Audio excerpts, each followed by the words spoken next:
Welcome to Fridays with LukeJ62895.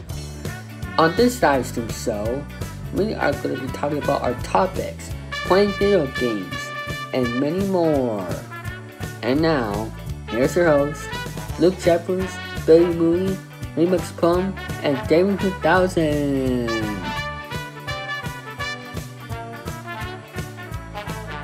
Thank you, Dave 3000. Hello, people. This is LukeJ62895 speaking. Welcome to a brand new episode of Fridays with LukeJ62895, episode 282.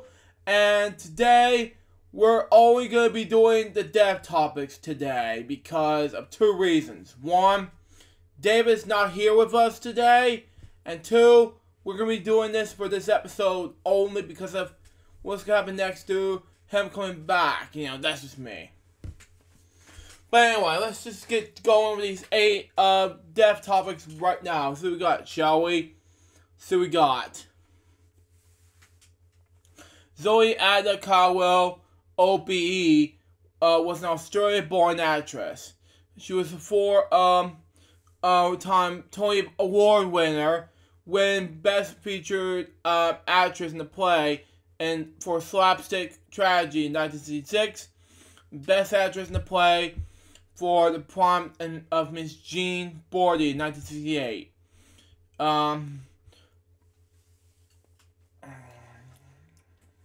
Sorry about that, everyone. Medea 1982 and Masterclass 1996.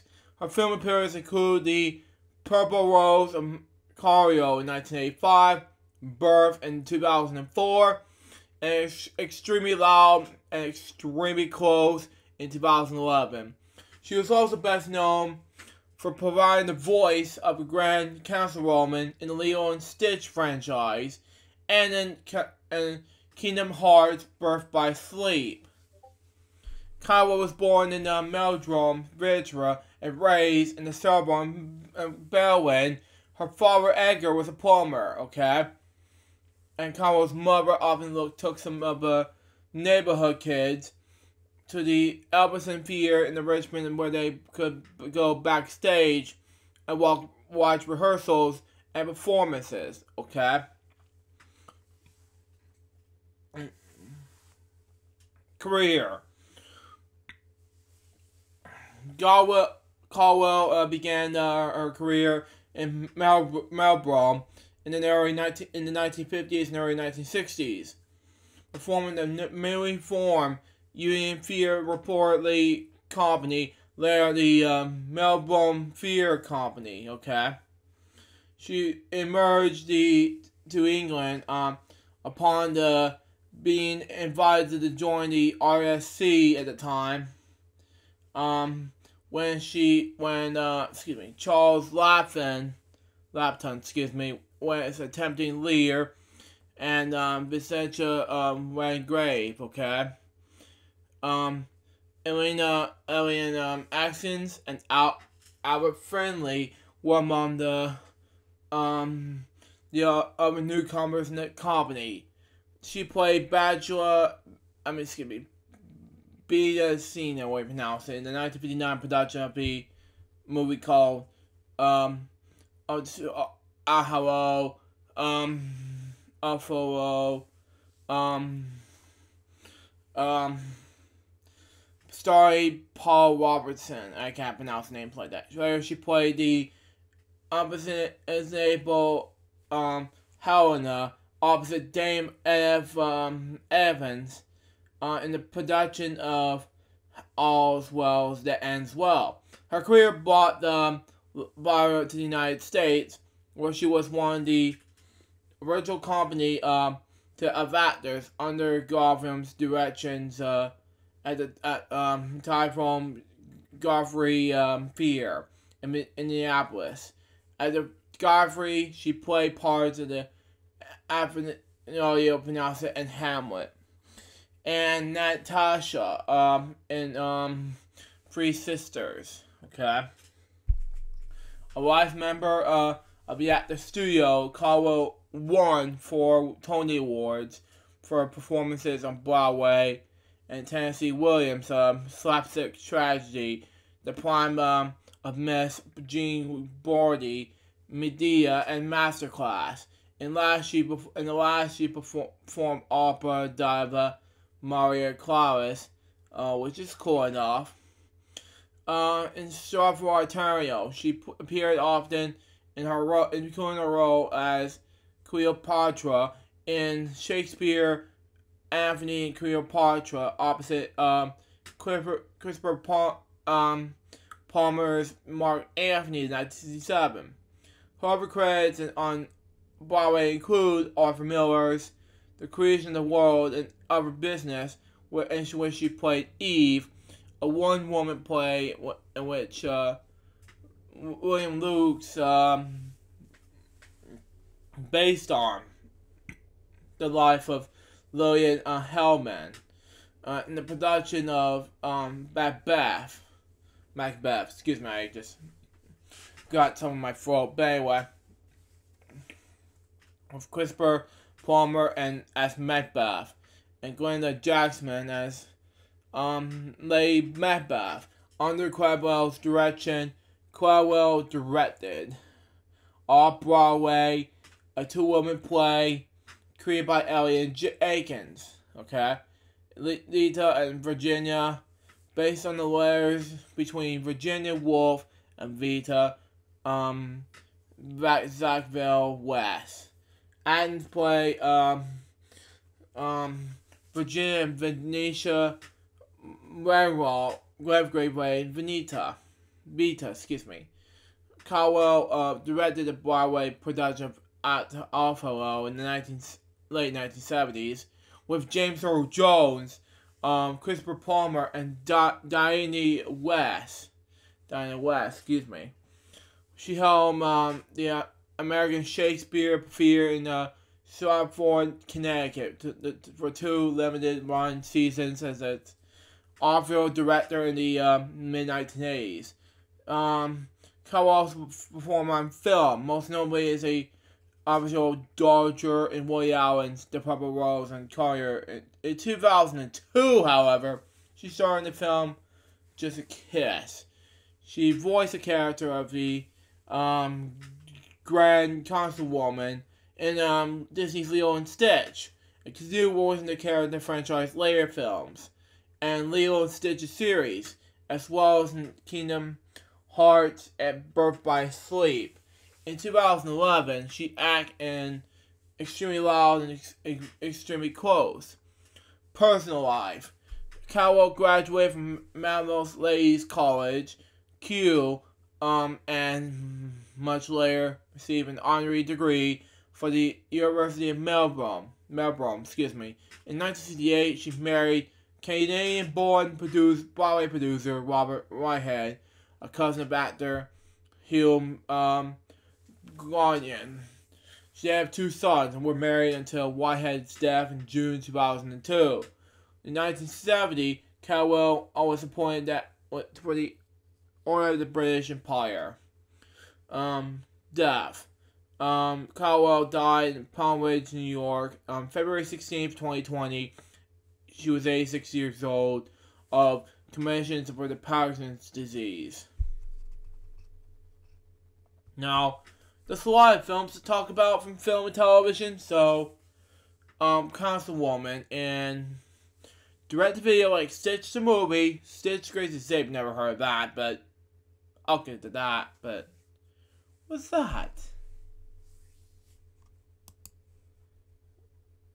Okay, the Morris Park attraction based on Disney's Lilo and Stitch franchise. Oh, I see. Okay. Tomorrowland. Okay, I see where this is going. Lilo and Stitch, Councilwoman, and Finer. Okay. I see where this is going. 2003 and in July of 2006, airing 65 episodes. Well, that's cool. Experiment 226, video game. Credit only. Okay, this is getting cool. My next death topic is going to be about John Charbonneau. Now, he was an English actor, known mainly from his stage work in his RSC, however, and National Fear in the United Kingdom, for his many television appearances. Sharp was born in Birmingham, Warwickshire, the last son of Mary Lillian Mayfield Edwards, and juris author Norman Sharpnell. Education. Sharma was educated in Malahide School, Sharport, where he had started acting as a member of the school's drama society. Okay.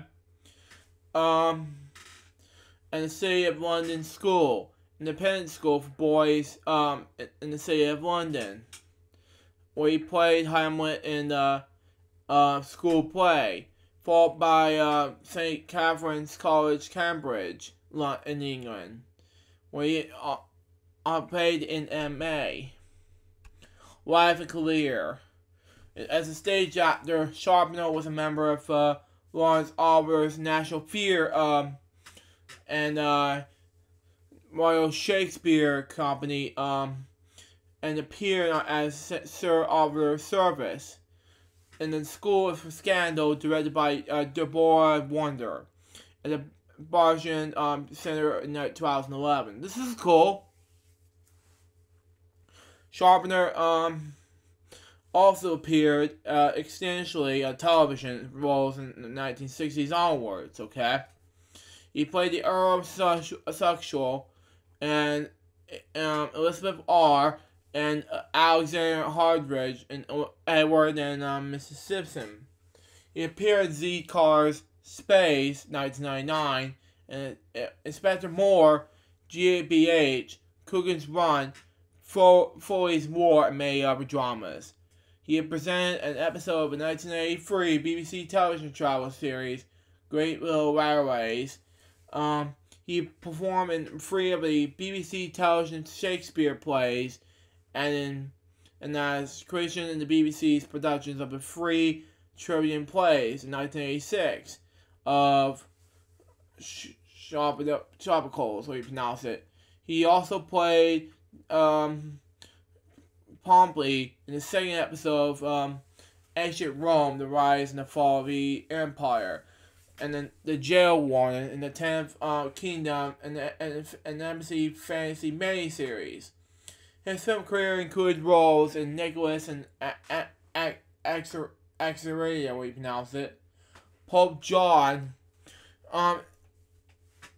Anxiety, 1971, 1972, 1975, Personal Service, 1987, Testimony in 1988, How to Get Ahead and Advertise in 1989, England, My England in 1995, 101 Dalmatians, my favorite movie, live action movie all the time, 1986, Nine Hill in 1989, The Body in 2001, excuse me, The K9 The Wheelmaker in 2002, and Alien Our Spy in 2006.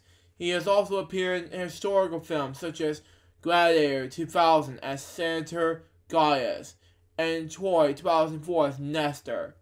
In Elizabeth the Golden Age in 2007, he played Lord Howard and Duchess in 2008 as General Grey. Sharpnell has a rare designation of appearing in 2 episodes of Midsomer Murders, okay? As 2 characters in Death in Chorus and White Rain and Blood. Sharpnell appeared in an episode of Jonathan Greek in Professional Lance Gorman. In an episode, The Mega Man. He appeared in Criminal Way alongside Simon Cowell. He's telling the tale of the resurging of Exeler Crowley. He played John Christie from the A's case in the episode Solidarity for the long-running TV series Walking the Dead. Okay. Charbonneau also had experience in the field of BBC radio drama. He played Colin Dexter's Inspector Morse opposite Robert Gessner's as Sergeant Lewis, and starred in William Gaisman's Neutral Mancher. Charbonneau played the character Deputy Assistant Commencer John, the freshman in the New Tricks episode The Fourth Man in 2010. He also narrated the episodes of Wild Discovery. Wow. Charbonneau was the son-in-law of British film actress Deborah Kerr, and film and television executive Tony Barbley, for his 1975 marriage to the younger daughter Francella Ann Bartley. He and Francia had 3 sons. Okay. The writer Joe Charbonneau, born in 1936, and the actors Lex Charbonneau in 1979 and Tom Charbonneau in 1981. Charbonneau lived for the last years of his life with his family in Highbury, North London. His Esther Harvey Charbonneau gave the name Charbonneau to the English language, which, by the way, he died at the on Valentine's Day, which is 2 weeks ago. He was 37 years old.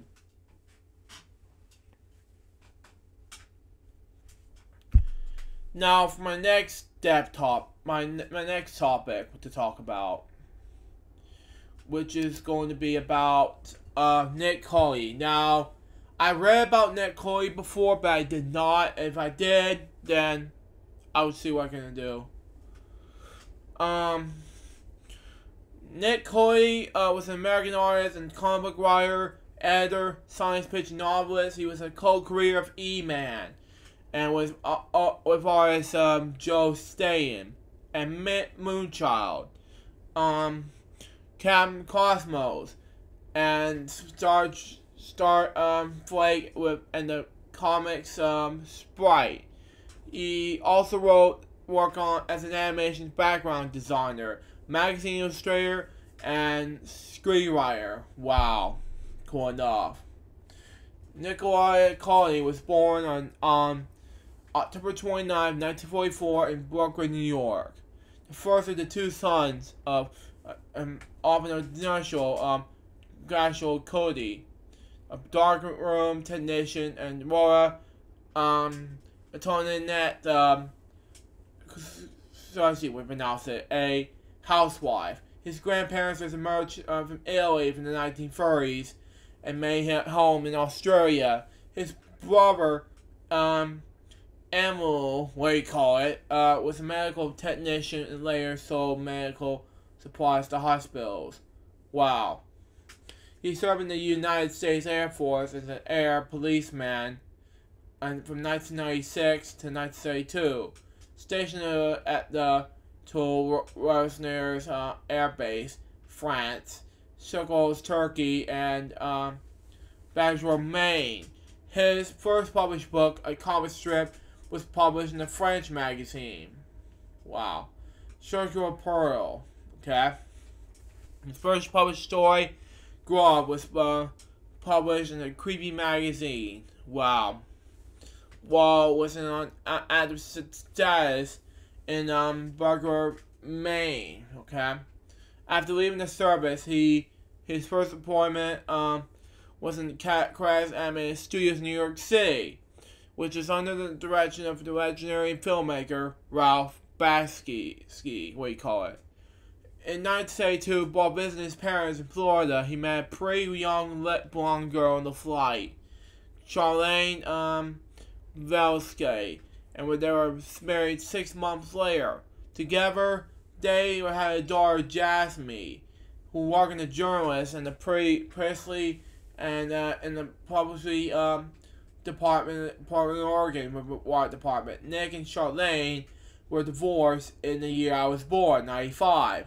Now, after Moonchild, started in 1968.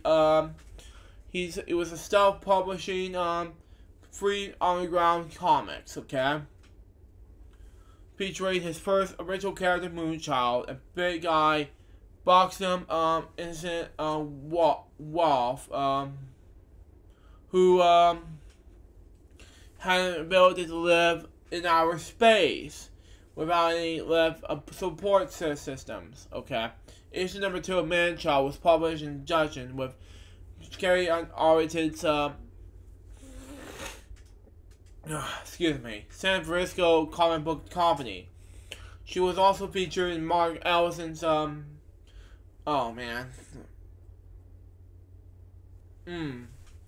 book, A History of the Underground Comics. She was in the first underground comic in full color. Weird Fanatics and circle issues of True magazine.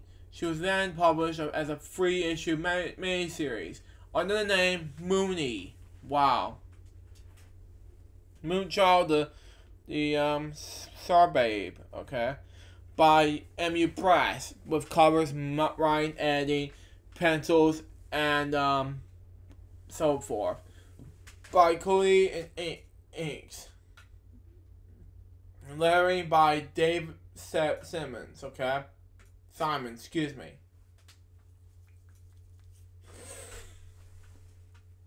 Cooley is long buried to work on a comic artist while he would, and asked if it would like this portfolio. Cooley did the single page comic strip featuring Moonchild, but it was never published in Wood's magazine, Wits was said. However, Cooley eventually became Wood Studio assistant at the Wood Studio in Valley Stream, Long Island, okay? He worked on the strips, Ken and Sally Forth Wood, okay?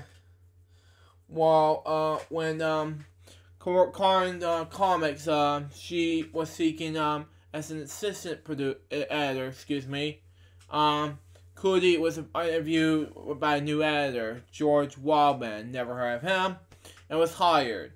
He worked for Charman and for 4 years, and worked as assistant editor for Louis Simonson as Warren Publishing's and then his assistant editor to Lean Wayne at DC Comics, okay?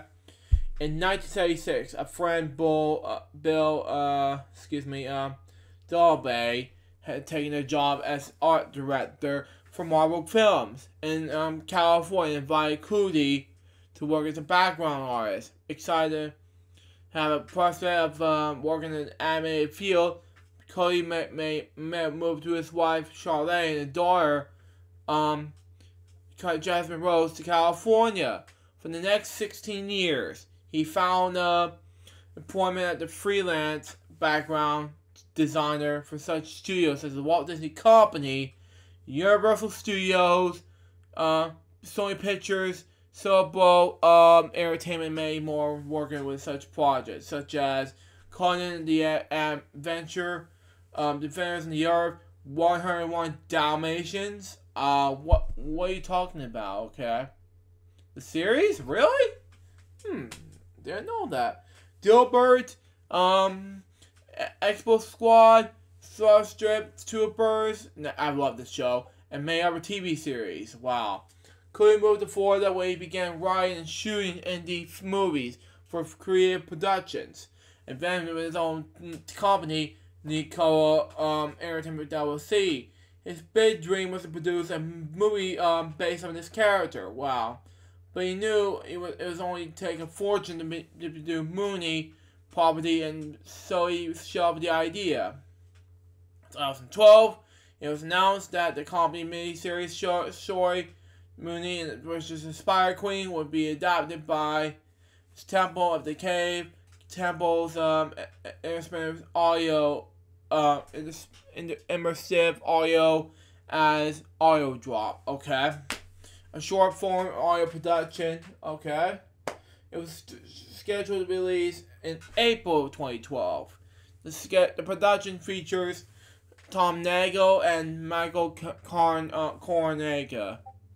And I'm not going to say the N-words because I'm not going to say it, but anyway.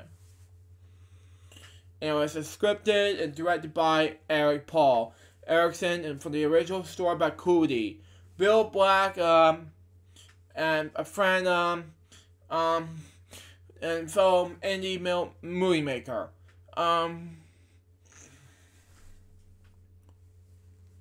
As suggested to Cody that instead of trying to produce a high-budget movie of Moonchild, he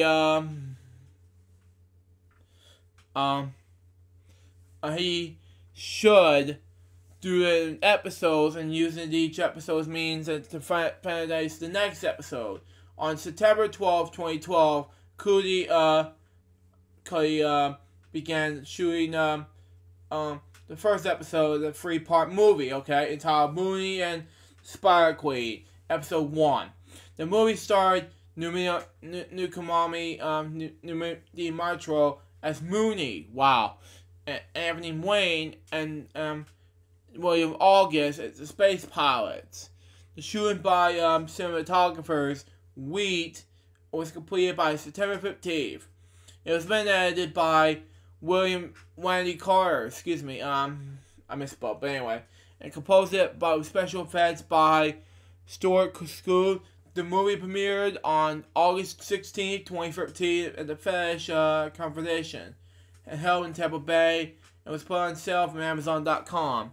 In 2018, Cody sold the Moonchild franchise to Nagami Nimatro. The series is being rebooted, but no known potential release date.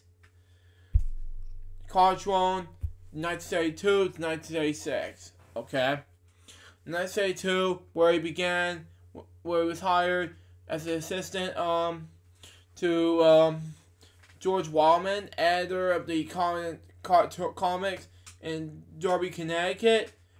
Charging with a low-paying outfit nonetheless produce variety of comic books genres from 1986 until its demise in 1986. Even after the most publishers has long let its turn to stay diet of superhero titles, Cody began turning out scripts for Carson's horror and fantasy titles, working with artists such as Steve Duclo, Don Nguyen, Wayne Howard, and Ton Stoughton. He recorded with young artists such as John Byrne and Mike Zack, who began freelancing the Carson and illustrated some Cody stories.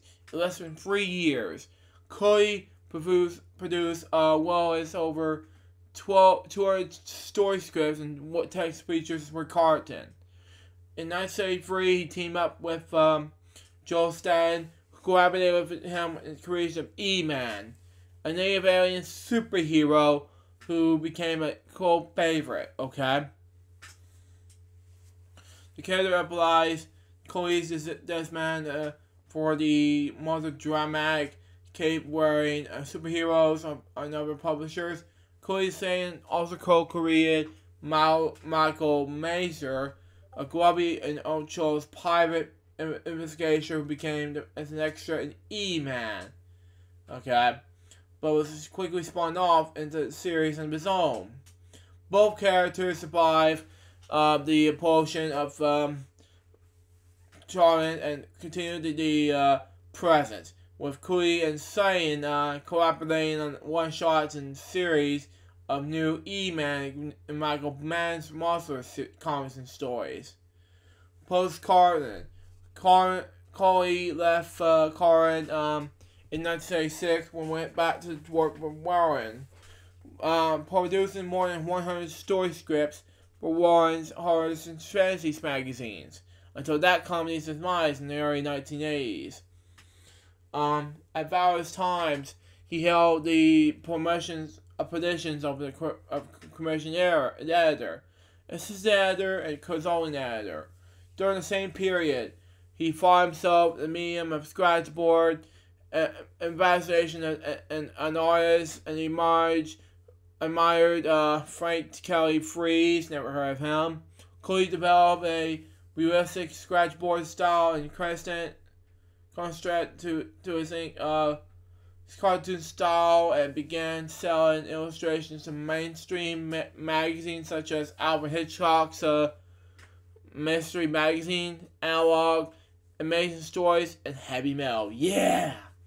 As he left Warren, Cooley began as an assistant editor and then disguised editor at DC Comics, handling various superhero and children's titles and scripting his own 6-part space opera, Spanner's Galaxy, illustrated by Tom Mandrake. He also scripted the final 2 Creeper backup stories that appear in The Flash.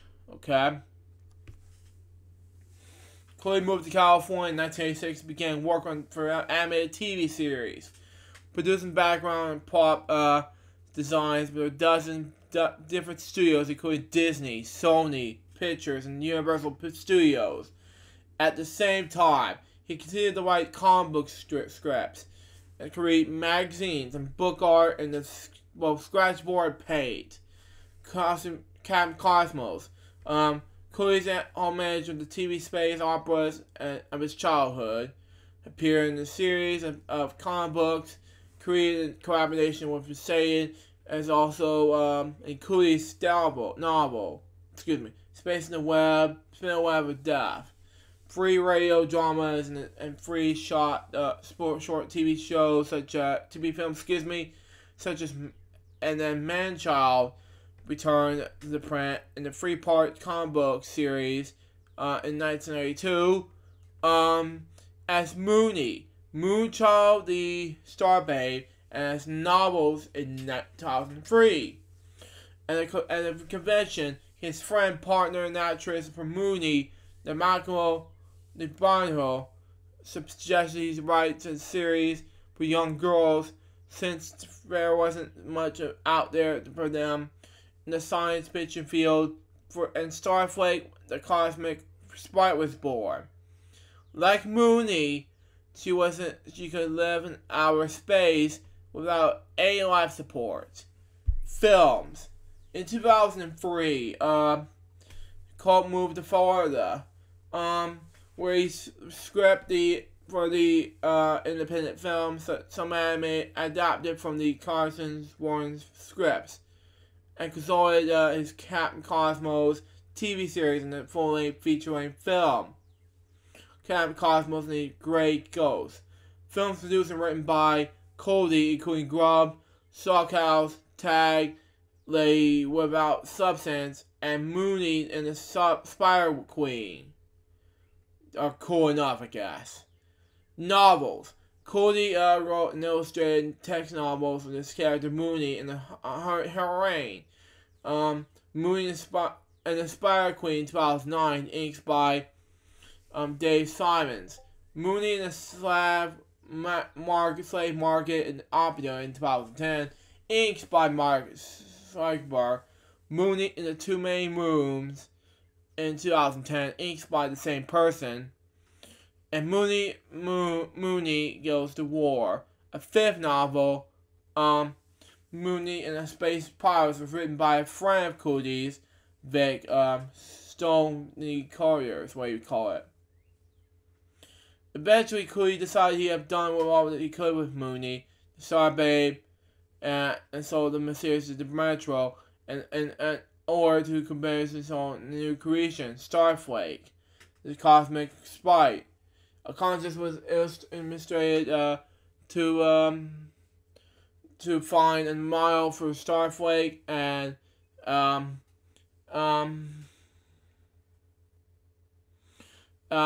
the initial stage won the title. He wrote 7 Starflake novels, including Starflake Rides the Galactic Bikers, Starflake Hunts the Power Beast, and Starflake Picks the Junkyard Planet. A Starfleet comic series was also created and published by his good friend, Kevin Glover. He was working on a young adult series of Starfleet titled Sleepyard Lake Deep Space Ranger.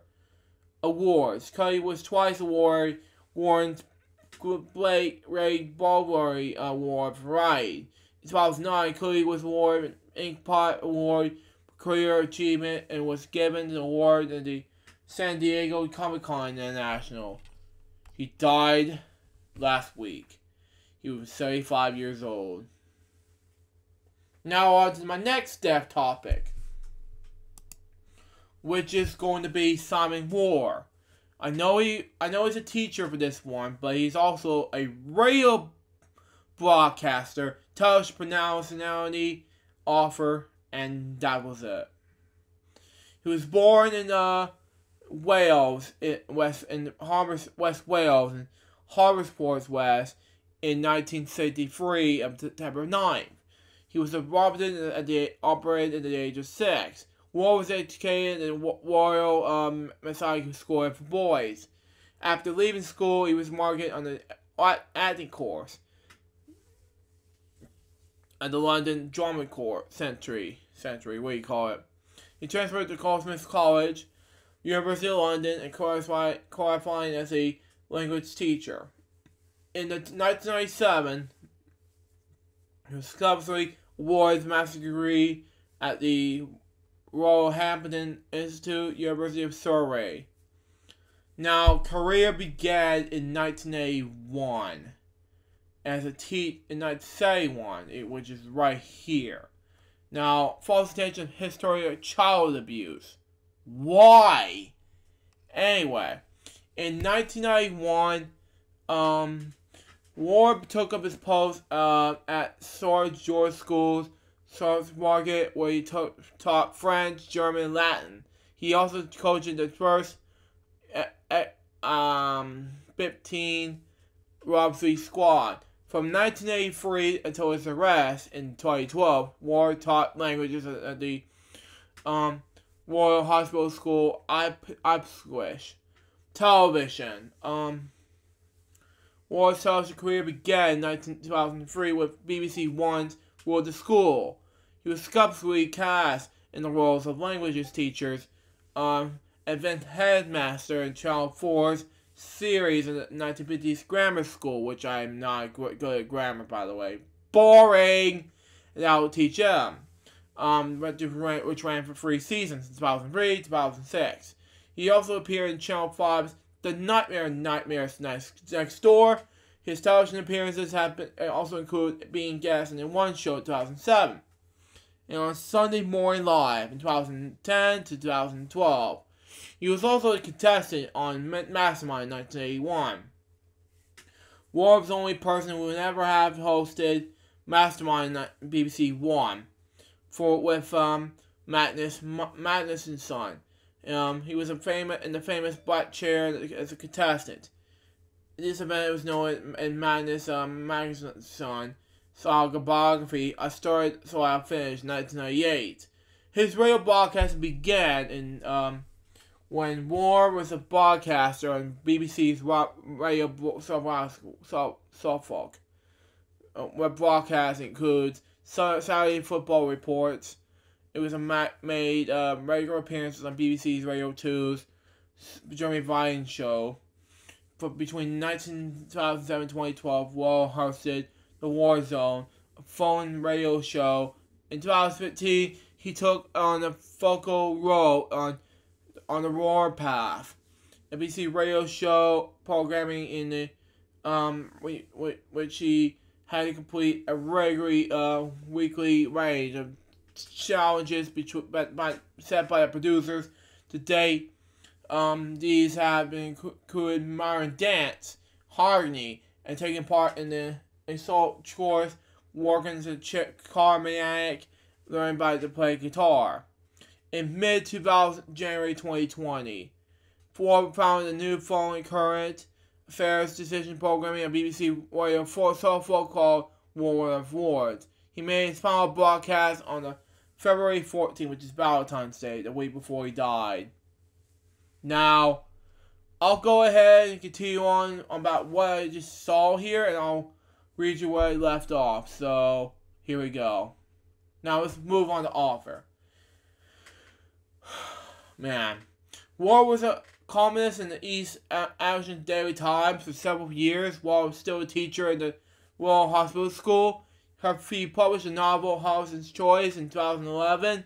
It's a fiction retelling the downfall of Peter Hobson, henchman of Charterhouse, who resigned after his relationship with a female was exposed to a tabloid newspaper. In March of 2017, his book Pomeroy's Guilty was published by Bag Publishing.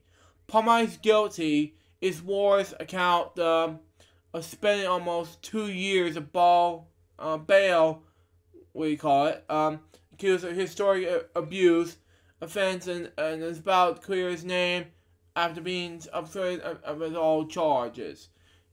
Pomeroy's Guilty was reviewed by David Aronovic in the Times. In 2019, was a Gregor considered the online magazine Spike, writing about false sexual accusations and criticizing what he's recognizing and institutional shortcomings in police and professional practices, as well as what the term the commission the culture, which you believe for the false sexual relations. Wow. Shortly before his death, he completed the final draft in his second novel, commercially entitled Swinefest. The fictional account and this criminal commercial by former criminals of the famous teacher for extortional sexual abuse and pursuit of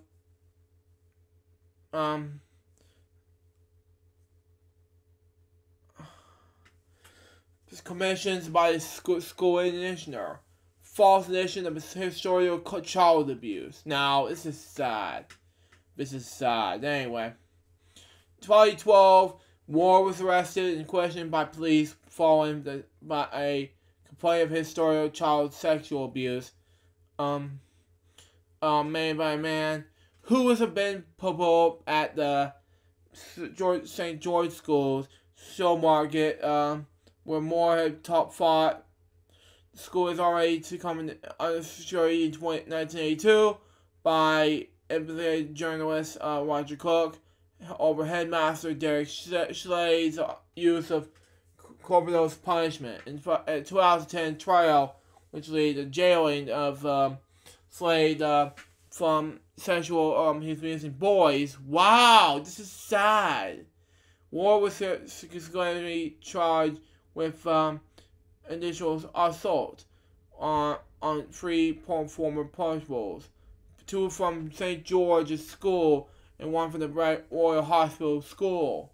Ward pleaded not guilty to all charges and went to the trial at Upswick Crown Court in October 2014. Serious doubts emerged during the trial when evidence was given that he had never fought 2 of the complaints, both of whom were previously been Ward confessions in a different abuse case in the same school, and it was witness and complaint and change their stories. What?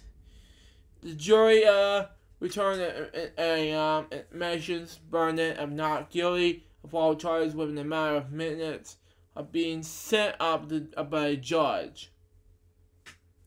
Ward later said that one of the biggest tragedies of cases like mine that makes difficult for people who have actually been abused by to be believed. Wow. Stupid idea, I know. A spokesman for the Crown Prevention Service just by the procession saying we were satisfied there was solvent evidence for the realistic prospect of combination, and was a public interest to proceed. Ward appeared on the BBC Newsnight after his occasional discussed the way he was constitutional extensions are handled by police and the Crown Postal Service. He was also interviewed in the case of the BBC 2 and Radio 5 Live. His scholarship was wrote a 672-day ordeal, including nearly 2 years of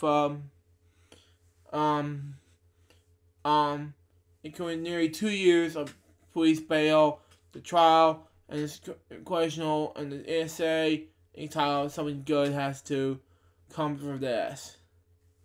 Published in the Justice magazine in 2015, followed by his 2017 book, Pronounced Guilty. Wow. He also appeared on the Jeremy Vine show, along with Sarah Captain MP, to debate how heterosexual allegations should be handled by police. It's just so wow.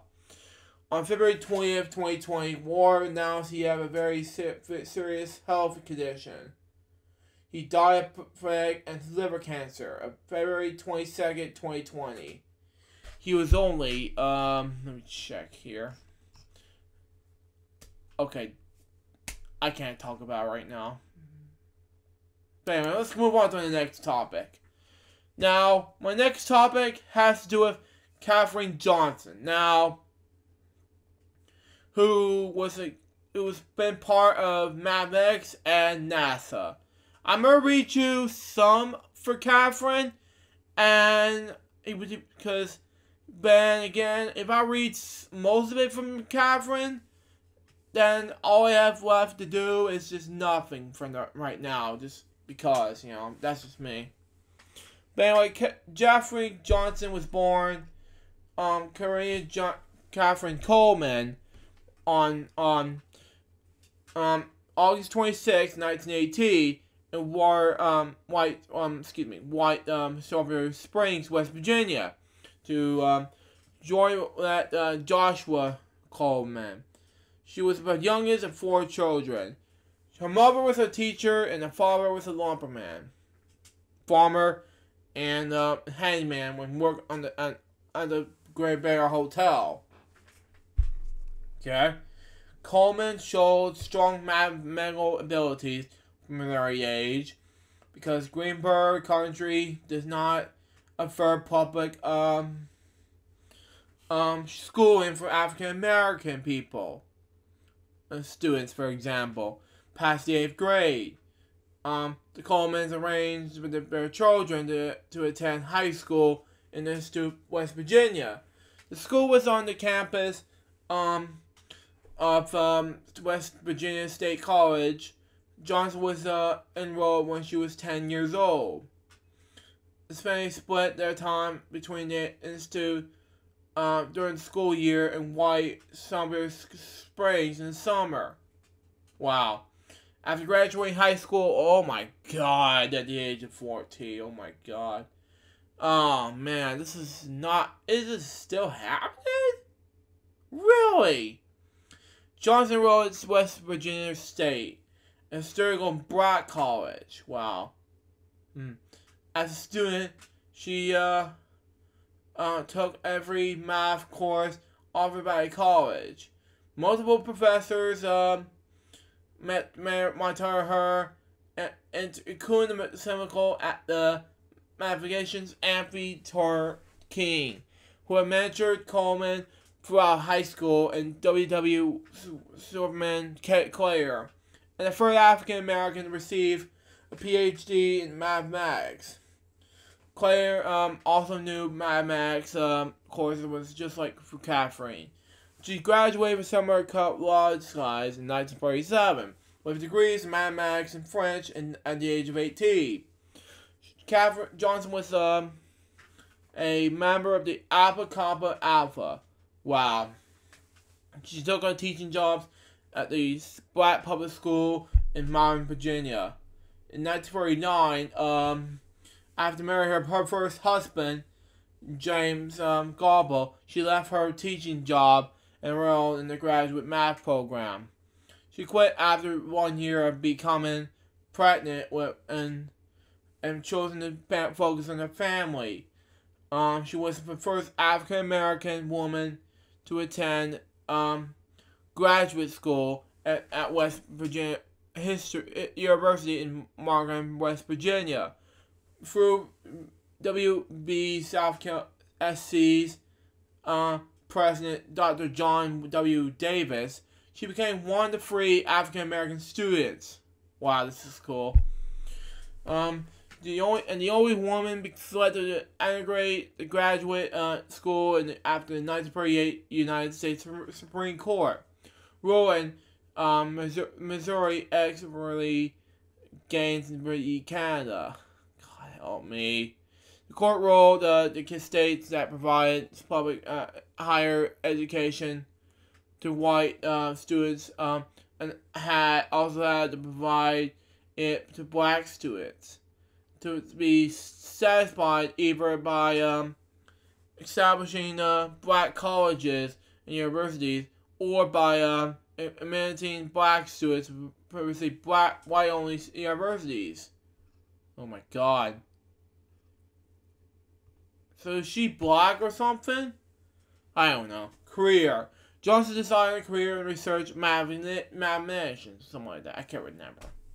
Although this was a difficult field for African Americans, a woman to enter. The first job she found was in teaching. And the family gathering in 1952. Wow. A relative mentioned that the National Administrative Committee for Examinations, NACA, was hiring mathematicians. Mathematics. What do you call it? And the Wagner Memorial National Laboratory, based in Haven, Virginia, near Magnetville. NACA hired African American mathematics, something like that, as well as white for the great guidance in the National Department. Johnson accepted his job offered for the agency in June 1953. And I'm not going to read this like this, for example, but I'm going to read something that will give out in mind. But anyway, from 1953, from 1953 to 1958, Johnson worked as a computer, analyzing topics such as guts, information for aircraft. Originally assigned for the West Area Computer Section, supervised by mathematician Dorothy Vaughan. Wow. Johnson resigned to the Guidance and Control Division of Blatney's Flight Research Division. It was staffed by white male engineers. It keeping with state regulation laws and federal workplace regulations introduced under President Woodrow Wilson in the early 20th century. Wow. Johnson was another African American woman in the competing pool were required to work, eat, or use the restrooms that were separated from those of their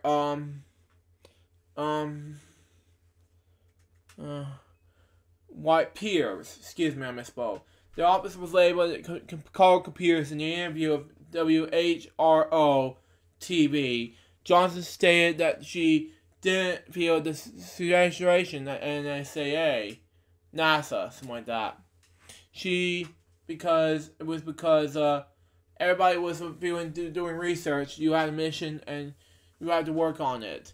It was so important that you do your job and play bridge at lunch. She had, I didn't feel a suggestion.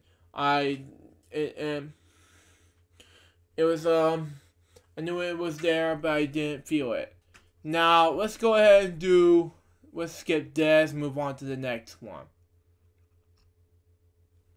But anyway, From 1958 until his retirement in 1986, Johnson would work as an aerospace technologist. Wow. Moving during her career on the spacecraft controls branch, she calculated the entire strategy for the May 5th, 1961 stage flight from album Shepard, the first American in space. Wow. She also calculated the launch window from his 1961 Mercury mission. Wow. She piloted backup navigation charts for astronauts in case of electronic failures. Wow. When NASA used electronic computers for the first time to calculate John Glen's orbit around Earth, officials called on Johnson to verify the computer numbers. Glenn has for her specifically, and refused to fly unless Johnson verified the calculations. Excuse me. Biography.com states these were far from more difficult calculations to account for the gravity nationally pulls for of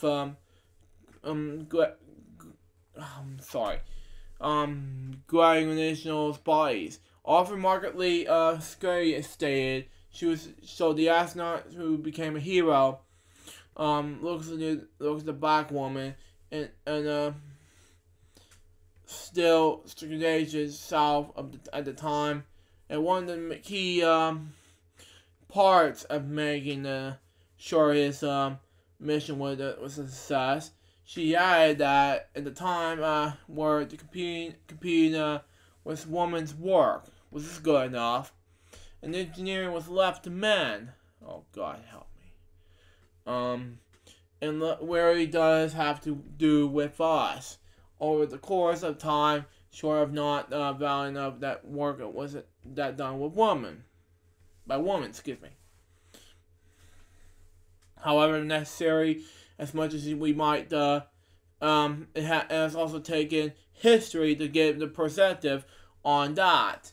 Johnson worked directly with digital computers. Her ability and invention and for industry help to establish convince in the new technology. In 1961, her work helped to ensure that Alan Shepard's Freedom 7 Mercury capital shore will be quickly found after landing, using a commercial strategy that had been established. She also helped to calculate the strategy for the 1969 Apollo 11 flight in the moon. Cool. During the moon landing, Johnson was in the presidential mountains. Cool enough. She and a few others crowded around a small television screen watching the first steps in the moon. In 1970, Johnson worked on the Apollo 13 moon mission. When the mission was aborted, her work on backup producers and charts helped to stay safe path for the crew's return to Earth, creating a one-star version system that would allow astronauts to the missions on their location of astronomy. It's by the 10th interview, Johnson recalled, everybody wants to be concerned about them going there. We were concerned about them going back. Later in their career, Johnson worked on the space shuttle program, the Earth source for satellites, and on plans for the mission to Mars. Yeah. Johnson spent her later years encouraging students to enter the fields of science, technology, engineering, and mathematics. Personal life and death. I'm not going to read the rest because I'm not going to read personal life and death. That was it. In 1939, Kathleen and Coleman married James Francis Goebel. They have 3 daughters. Constance, what do you call it? Joylette, and Catherine. Really? In 1953, she and James moved their family to Newport News, Virginia, to pose a new job opportunity. In 1956, James Gorbel died in an obscure brain tumor. In 1959, James Gorbel married James A. Jim Johnson, a United States Army officer and veteran of the Korean War. The pair were married for 60 years until Jim's death in March of 2019. Excuse me. He was at the age of 93. I misspoke, but anyway. Johnson had 6 grandchildren, 11 great-grandchildren, lived in Hampton, Virginia. She had children, grandchildren, and students to pursue careers in science and technology. Okay? She was a member of Harvard Memorial Preparations Church for 50 years. Johnson died at a retirement home in the Newport News on the same day as Elcham's 14th anniversary, and she was 101 years old. Following her death, Jim Bernstein's NASA's administrator described her as an American hero and said that her firing legacy will never be forgotten. Now, these are the things I had to read for this thing, so let's move on to my next depth topic, and I have to read 2 more, and then I'm doing the game segment, so there you go. Ben Cooper was an American actor of film and television who won a Golden Globe Award in 2005 for his work in westerns. If you watch this, Dad. Cooper appeared on Broadway Flying Father in 1939, the same year as Wizard of Oz came out. He debuted in this role in the horror at the age of 9, before the play performances ended in 1943. Cooper was grown enough to play Whitney, okay? In radio, Cooper acted 34 radio serials, many of them soap operas in the era of old-time radio. Film and television career. Cooper's earliest credited screen appearance was an 18-year-old in 1952 to 1953 in the Armstrong Circle of Fear, then on NBC. In the 2 episodes, The Caminet's Clock and Changing Dream. Thereafter, he appeared in numerous films with Republic Pictures such as Thunderbirds, Johnny Guitar, The Last Command, Deal of the Apache Walls, 1956, and the other films such as Tattoo. Cooper began appearing on dozens of television westerns. He was cast as Clint Harding, a young man interested in murdering his father. What? In the 1956 episode, The Advantage Canyon, and Dick Powell's Sam's Great Fear, Walter Barron and Sam Bowie played outlaws Joe and Brock, respectively, whom Clint entered in the trial. Joe tries to convince Clint that Advantage is unproductive. He appeared in Tales of Wells Fargo, Wagon Train, Bazania, and Rawhide. He was successfully tested in 1962 for the role of Steve Hill on NBC's 19-minute Western television series, The Virginian. He played the character in Murder, Frank Wells, in the 1961 Perry Mason episodes, such as The Case of Independent Patient Partner, and James Grove in the 1962 episode The Case of Polka Dot Pony. He played the character in Murderer Clyde Jasper, and in the 1965 Perry Mason episode The Case of the Mischievous Doll. Personal life. Cooper Mason in Hartford, Connecticut, resided from the Greater Los Angeles area. After he was diagnosed with dementia in 1995, the year I was born, he moved to memory care factory in Memphis, Tennessee in 2017.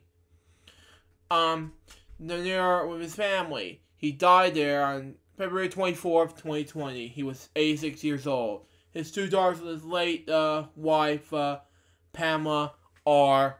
Cooper. Now, on to my next death topic. This is a huge thing to talk about. Now, I want to give Dinosaur Carey.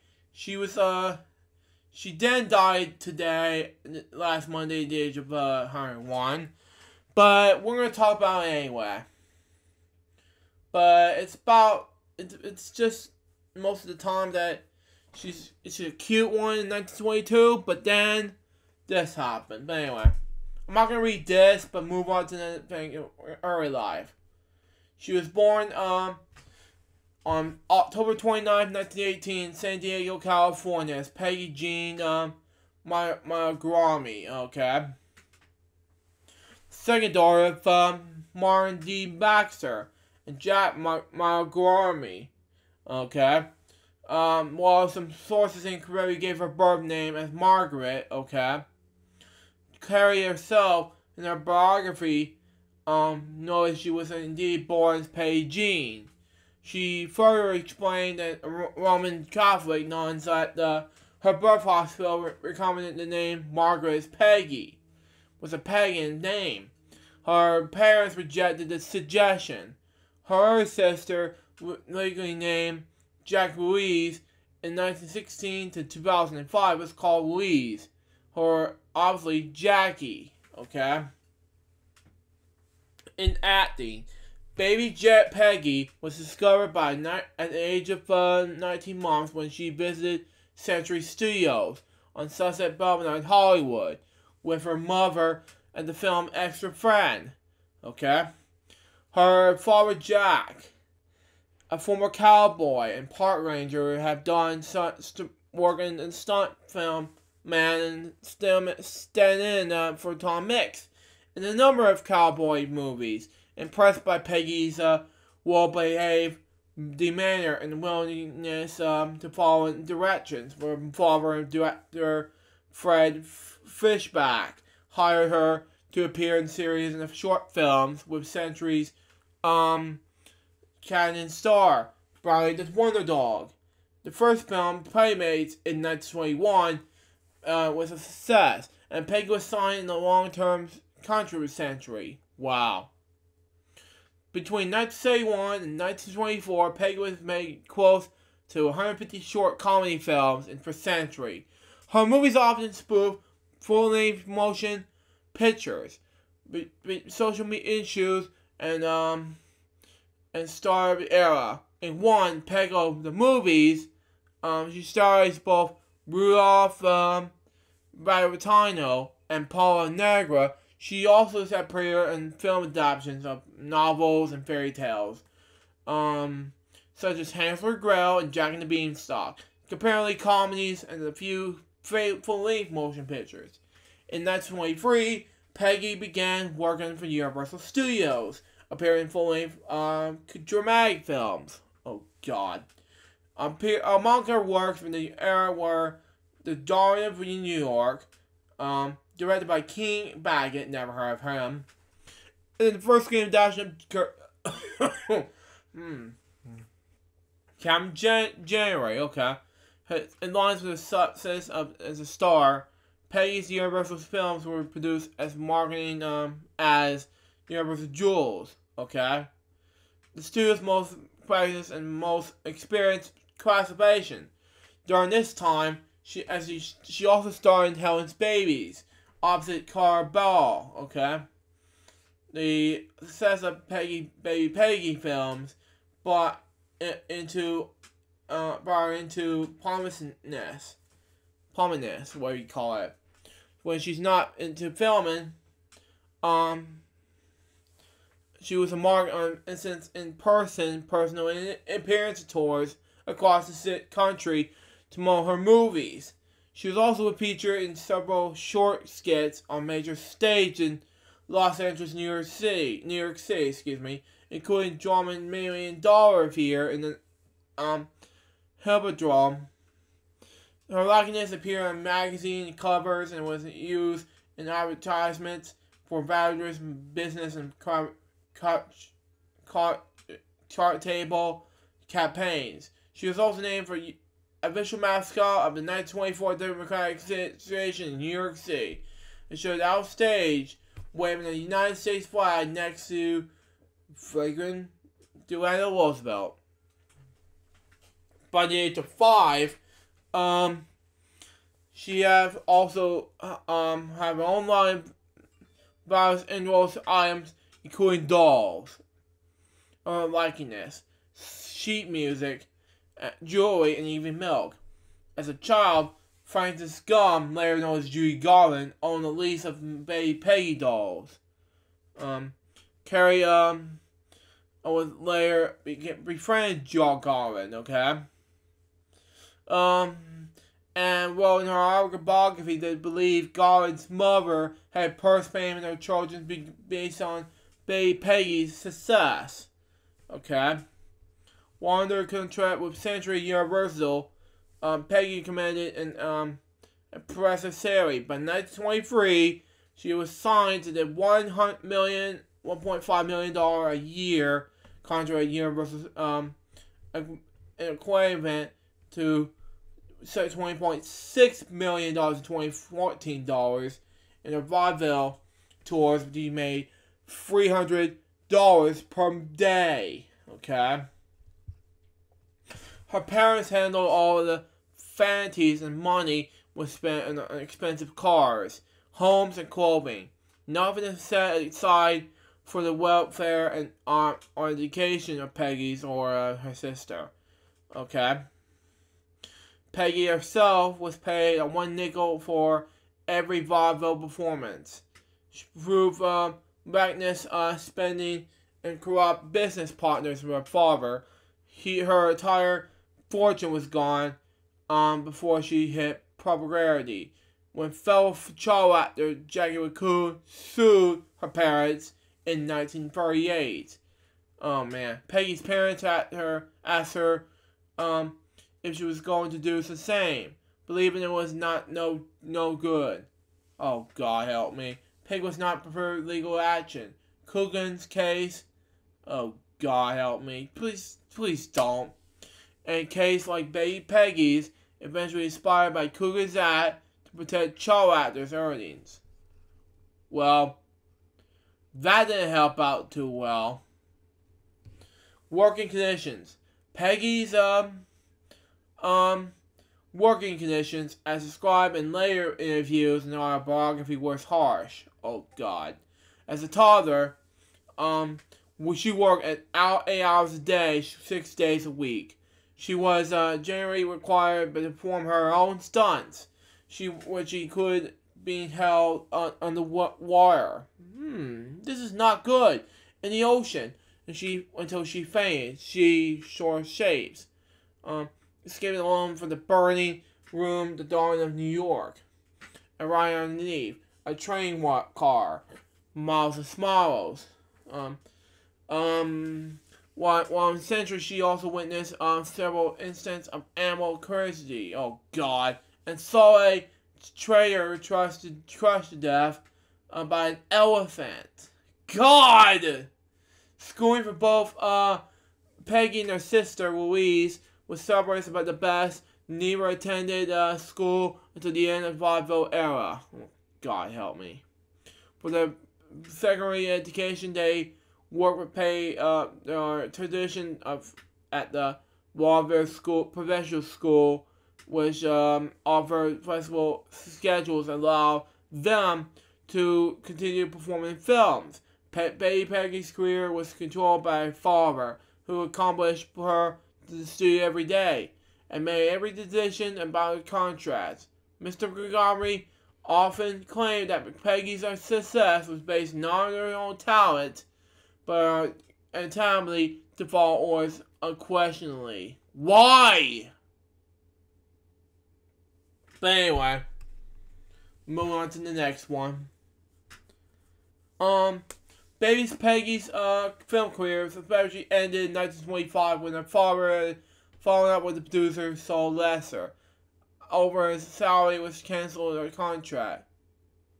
She found herself initially blacklisted due to the actions of her father. Oh, God help me. With his studio boss.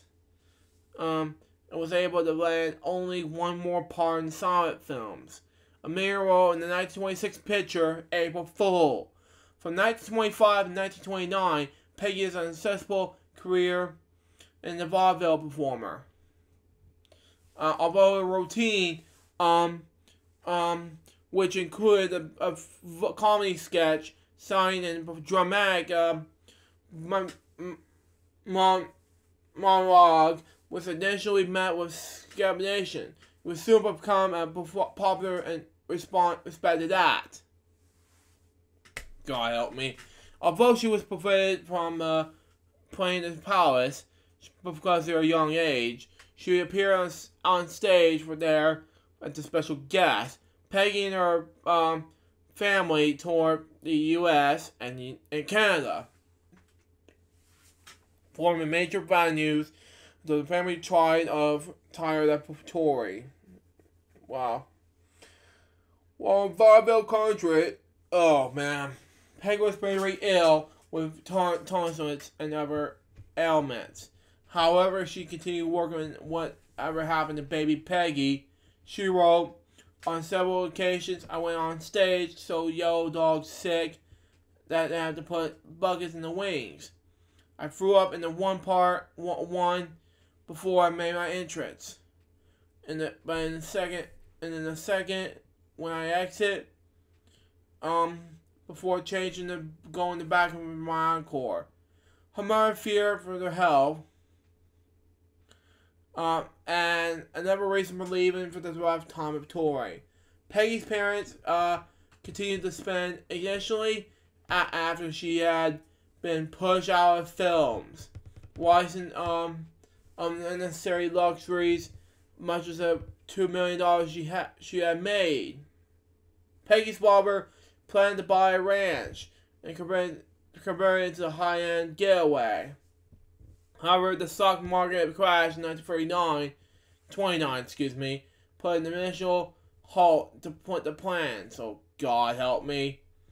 The Marguerites had their sale to Beverly Hills home, and the remaining of $75,000 deposited in the lands of exiting property. Excuse me, I farted. But anyway, moved to the Royal Romney, which I believe near the Jewel Mountains. Leave him alone, seriously.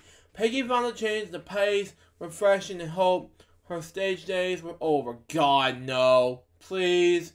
However, the family struggled in making and leaving. And as a last dish effort, returned to Hollywood in the early 1930s. Much as teenage Peggy's charging, she stated in a 2012 interview that she was paid $3 a day. Oh God. And many of the other extras was over solid actor stars that she grew up with. Clearly, that Clisser that worked on like that in the Galley Slaves. Peggy posted probably supposed with Douglas Carbanks Sr. and signed with a new manager. Oh God. Hopes of the comeback were mostly dashed by false rumors of bad screen tests and have never taken place. Oh God. The family resorted to use food coupons with the motion picture refund fund.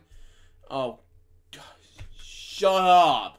The Los Angeles School Board asserted that Peggy had to go to school and was first enrolled at the Laura Professional School, a school with flexible hours for child actors. God, shut up. And was classmates with Mickey, Rooney, and Judy Garland. Yeah, these two are great, successful people. And she later attended Fairfax High School, where her entire family was forced to take extra work. She loved late screen work and retired soon after appearing in have a wonderful time in 1948. Really? Really?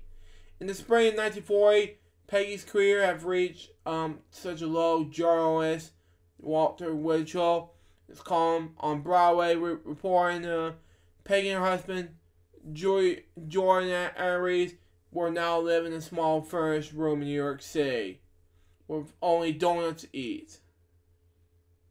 Why? Jordan Aries was working the bartender while Peggy was looking for a screen job. Oh, come on. Now, post-out years began when she married Jordan Ayers in 1938, and a few years later adopted the name Diana Ayers. In the effort the descent of herself from the baby Peggy image. Working in at the time as a writer for radio shows, she founded people who figured no identity were more interested in her Peggy personnel, what do you call it, their writing abilities. She later changed her name to Diana Sawyer Carey. Explained after my divorce from Gardner Aries, when I became a collaborator, I took Syria as my commission name. When I married Bob, her second husband, I became Mrs. Carey. Following that thing, she had been working as a switchboard operator, a bookstore clerk, and a gift shop manager before she got into freelance writing. Eventually, after years of emotional struggle and open desertion from Hollywood insiders and the media, Carey made peace with her Peggy past. She has successfully career as a publisher, historian, and author of Hollywood subjects, writing, and among other works. An autobiography of her life and as a child star, Whatever Happened to Betty Peggy, the autobiography of Hollywood's pioneer child star. An autobiography of her commercial rival, Jackie Cocoon, with the World's Boy King, a biography of Hollywood's legendary child star. As an adult, Carey worked in a number of books about his early film industry, Hollywood cowboys, and harsh working conditions for the child stars in Hollywood. At the end of the autobiography, she recounts the fates of numerous child stars, including Judy Garland and Shirley Temple. She also advanced to reform the child performance protection laws as a member of the organization's minor commemorations. Carey appeared in numerous television documentaries and interviews about her work, and made guest appearances in silent film festivals. At the age of 99, Carey herself published her first novel, The Drawing of the Moon. Personal life and death. At the age of 17, trying to escape the film industry and her parents' plans for her life, Carey ran away from home and rented an apartment with her sister Louise. She married actor Jordan Aries, who she met on the set of Wineries in 1938. The divorce in 1948. In 1954, she married artist Robert Bob Carey, sometimes listed as Bob Carey. They have one son, Mark. They lived married until Carey's death in 2001. She lives in Gustine, California, near Moundsville for many years. Carey died in her home in Gustine on February 24th, 2020, he was 101 years old. Now, I'm not going to read many of her films, but that's just it on Carey's life. So, the only thing I knew about her is she had a long life besides this historian life, but that's just me. But anyway, let's just go ahead and move on to one death topic, and that'll be it for this thing, and move on to the last topic. So let's just go ahead to do that. So anyway, last topic of the day is Lori June Phillip Bell was an American talk show host and soap opera career during her career on Chicago television. She hosted over 10,000 programs and earned her tenure, worked 5 shows a day, 7 days a week. She wanted to co-create 2 of the American program television's longest running soap operas. Bell was born Lori June Phillip in Chicago, Illinois. DeForest, James A. and Helen's North Phillip. Her parents are named after a French flower. She had another older brother, J.R., and a younger brother, Russell.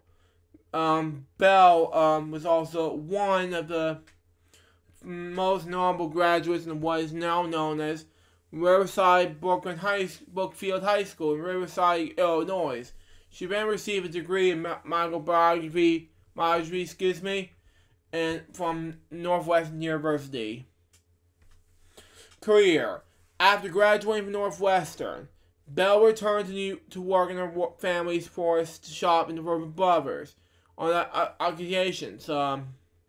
She accompanied her brother Russell to the local television station where he worked on the local talk show demonstrating flower engagement.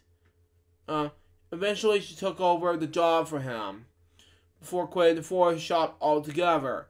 On position of her positions at the station, WBBM TV Chicago. In 1953, Bell began hosting Miss Lee Phillip Chicago shopping with Miss Lee, and later the Lee Phillip Show, which became New Break. For more than 30 years in Chicago, the Lee Phillip Show tackled Larry third Chicago problems. She investigated the lives of the prisoners, the struggles of runaways, and the danger of breast cancer. One of the first televised self-exams of the dramatized of her show. The show quickly became a fixture in Chicago daytime television, drawn by many celebrity guests. She interviewed Presidents Richard Nixon and Jimmy Carter respectively in their entire family, extended family, as well as actors John Wayne, Lucille Ball, and Judy Garland. The Lee Phillip Show was also shown in other cities in the early 1960s by CBS network affiliates and received 16 local Emmy Awards. She also hosted other programs, including a Saturday morning children's program on WBBM TV titled The Lee Phillips Friendship Show from 1955 to 1965. She was a co-host of WBBM Radio weekly afternoon show called with Paul Gibson called The Lady and the Tiger. While working on the talk show, Bell met the advertising agent William J. Bell, later married him in 1954. The marriage lasted until his death in 2005. During the early days of their marriage, he left advertising and began writing soap operas, like Going Light, As the World Turns, and Another World with Erna Phillips. Lee Bell would learn about important issues about her TV show and pass them along with her husband, who in turn would weave into his storylines. After leaving her TV show, Bell joined her husband to create the popular CBS soap opera The Young and the Restless in 1973, and his sister show The Ball of the Beautiful in 1987. She also served as executive producer of The Ball of the Beautiful in the 1980s.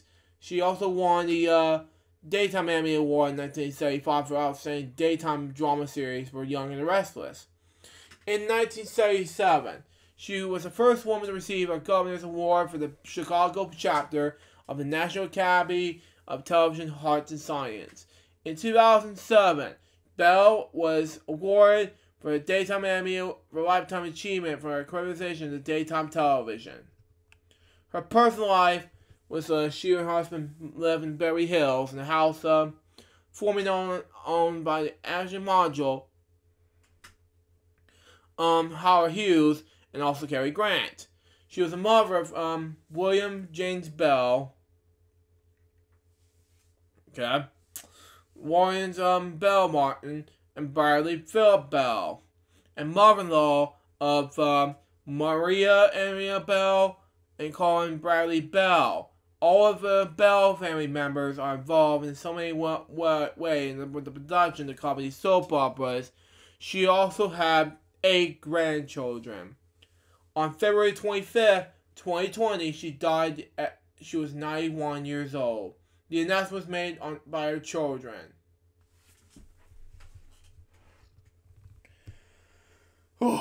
That's enough of topics for Child Things one day. Now it's time for what I've watched on Disney Plus. Yeah, I forgot to talk about Pat Sajak again before we actually began, but you know, that's because I wasn't ready. But anyway,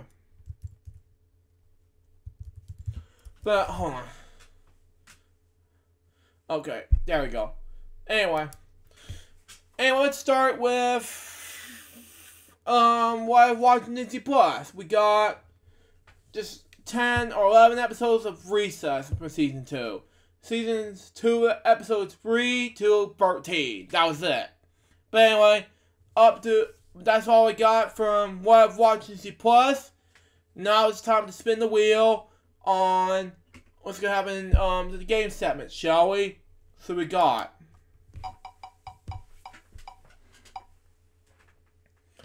L4GS TV's flash control stuff. Okay?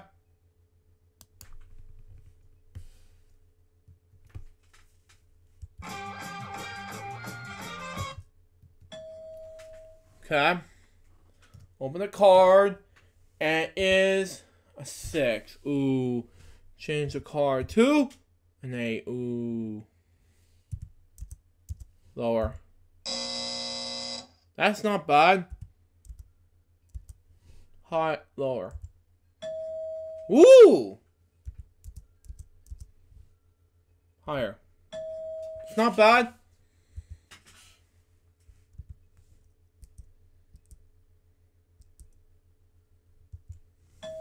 It's not bad. $8,000. Oh, man.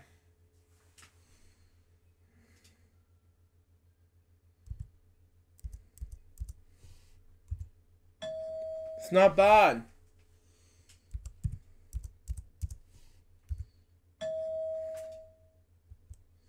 Change it. Card to a 7. Ooh. I'm gonna go half of it. Let's see what happens. Lower. Not bad. $16,000. I'm not gonna do a bust for this one, but anyway. Move on to the next one. But hey, not bad at all. 15. 15.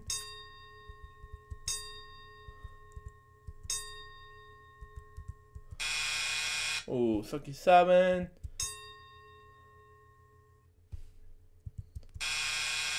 9, okay. 8, come on. Oh!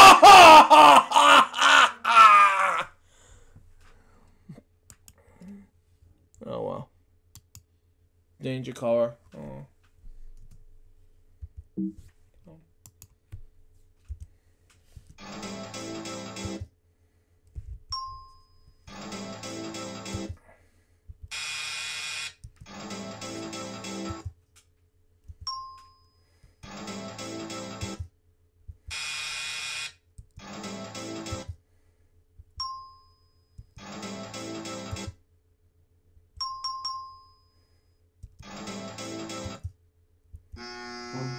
Oh well, not bad. Not bad at all. You got home stretch left, and it's a 2. Not bad.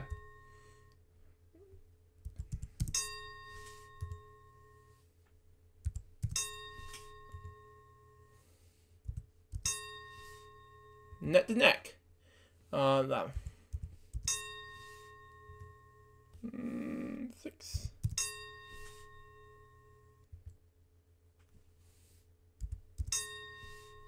Ooh!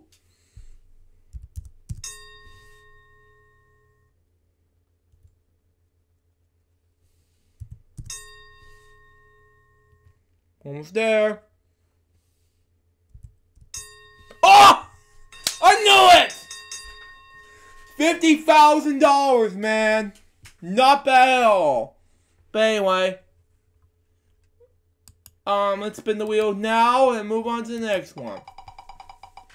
This CoolMathGames.com stuff. Tic-tac-toe. Let's do it now. We're gonna load this thing and we're gonna skip some ads. Yeah. Come on. Really? Really? You gotta be freaking kidding me, man. No way! I'm not gonna let you show that, man.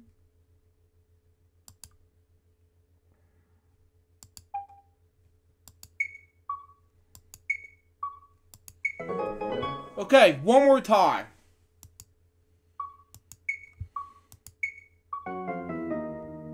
Okay.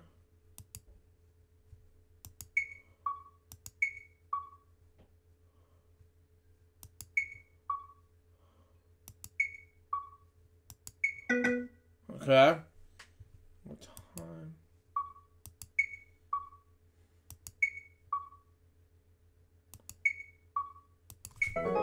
Got it!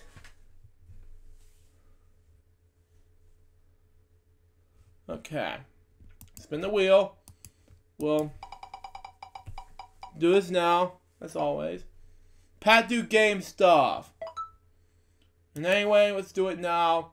Online games, and we'll figure this out. Let's do... Okay, let's just do 2 games today. Let's do it now. Let's do Lightspeed 2. But we're gonna doubt about that, though. I doubt it. Let's see what happens.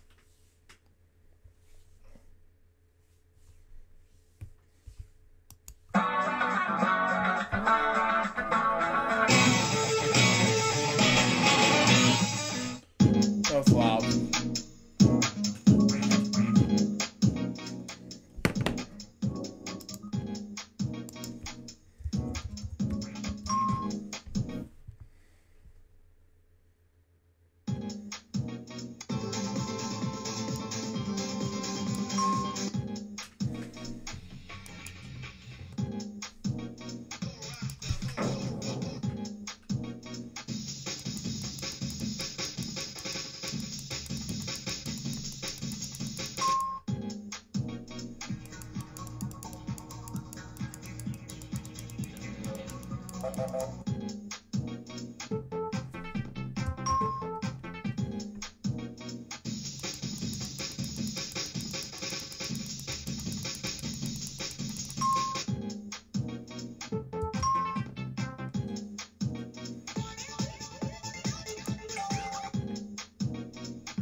$50's not bad.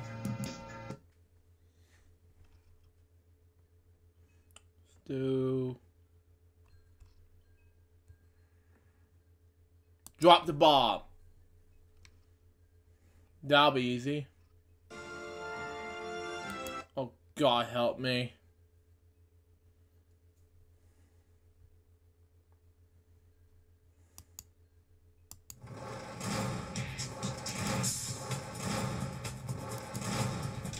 sports, one question for $100.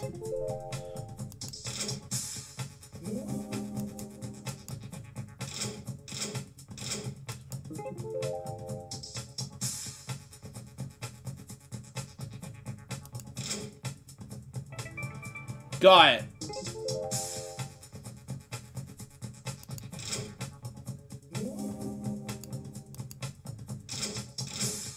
Game 3 questions, one question, one 300. Okay.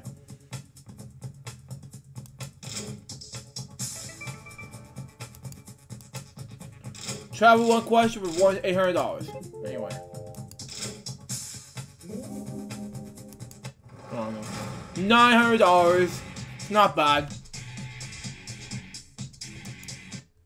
Got trivia gems to do and lucky letters.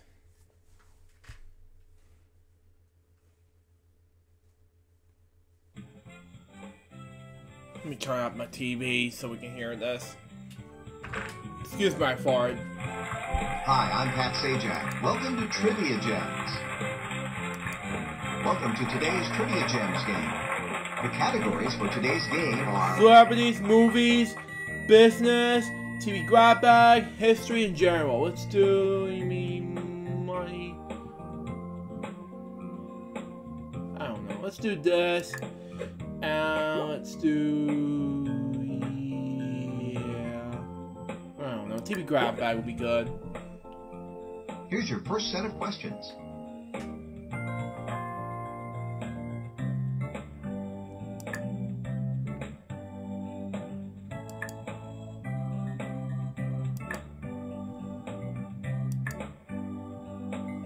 Okay, here's how you did.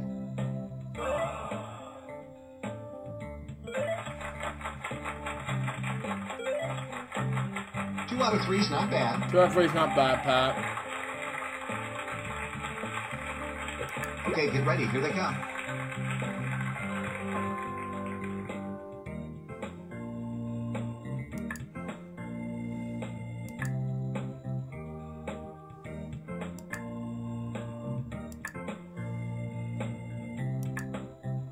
Now, let's see the answers.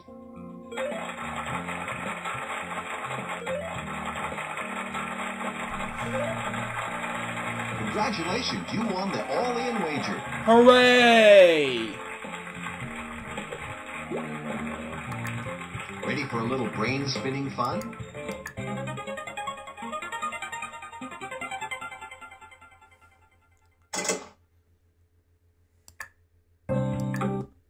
Congratulations! Well, there goes my company's Christmas party. Pat, come on!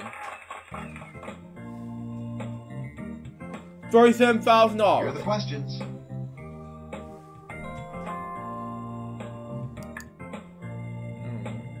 Free, I know what this is. I don't know. And the answers are...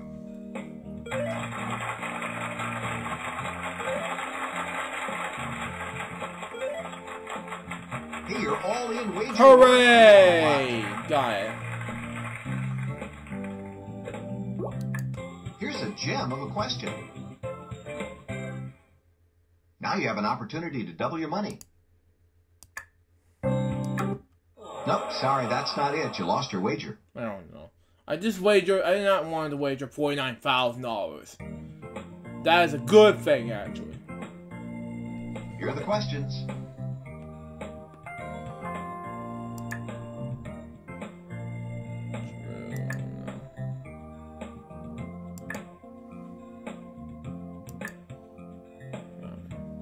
Well, no turning back now. Let's see how you did.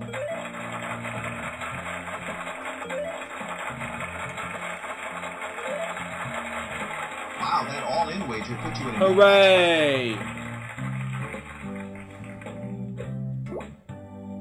Okay, get ready. Here they come. Maggie. How I don't know. Texas. Okay, the moment of truth. Let's look at the answers.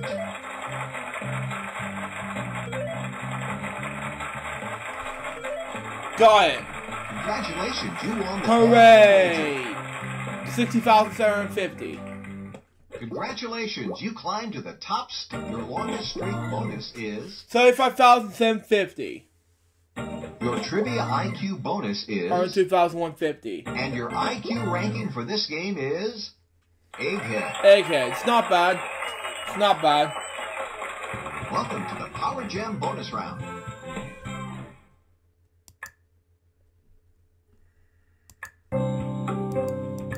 That's it.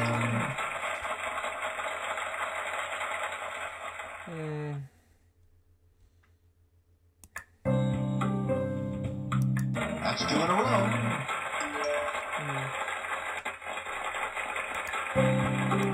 Three in a row. Let's keep it going.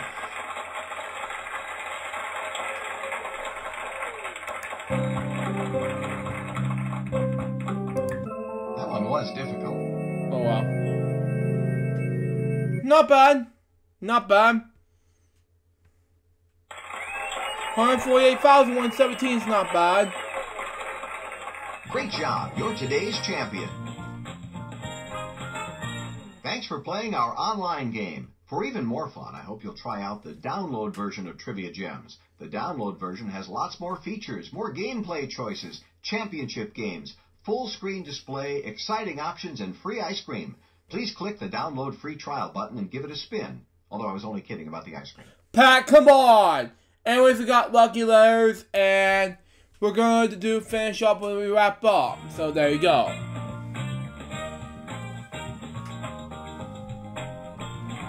Welcome to Lucky Letters.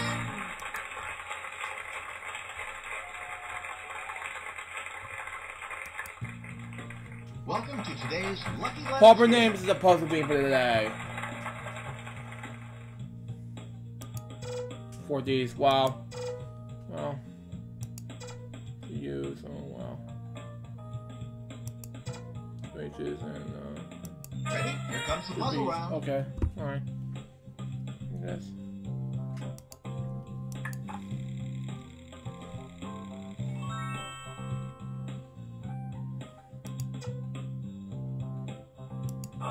Oops, that wasn't one of the correct letters.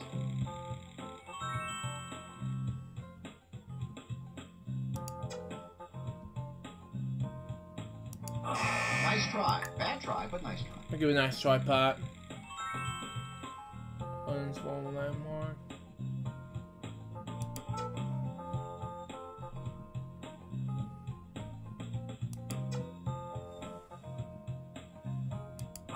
Sorry, that letter isn't in the answer.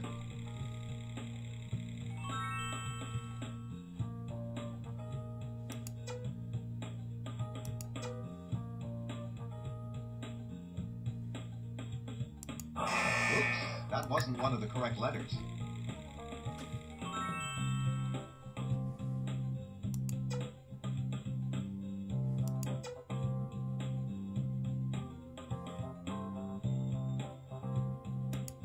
Nice try. Bad try, but nice try. Give it a nice shot, Pat.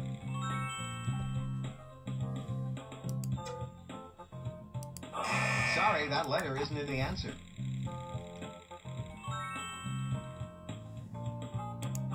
Oops, that wasn't one of the correct letters.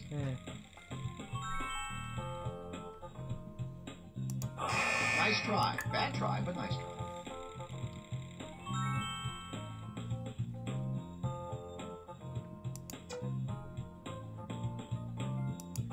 Sorry, that letter isn't in the answer. Oops, that one. Get ready. It's the lucky lightning round, and you'll need to think fast.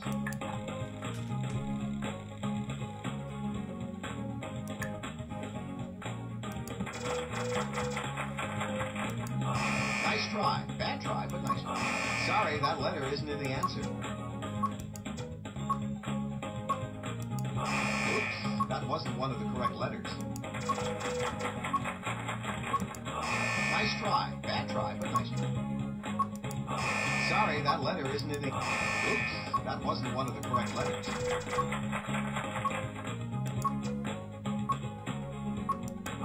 Nice try. Bad try, but nice try.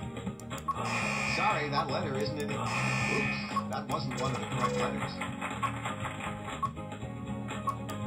Nice Nice try. Bad try, but nice try.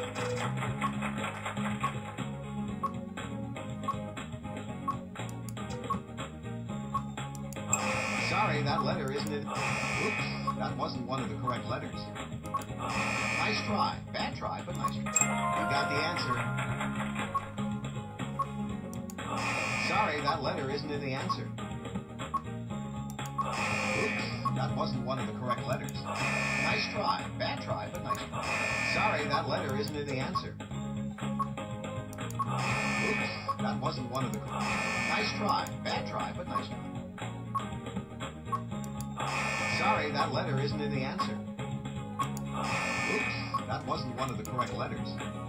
Nice try. Bad try, but nice try. Sorry, that letter isn't in the answer. Oops, that wasn't one of the correct letters. Nice try. Bad try, but... Sorry, that letter isn't in the answer.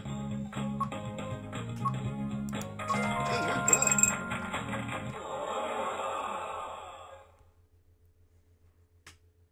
Oh, too bad. You ran out of time. Try that again. Welcome to today's Lucky Letters game.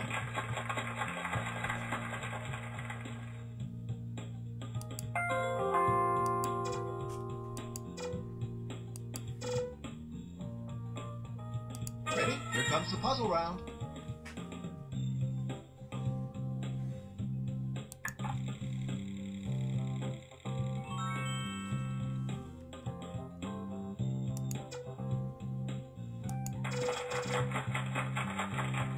Wow, good going.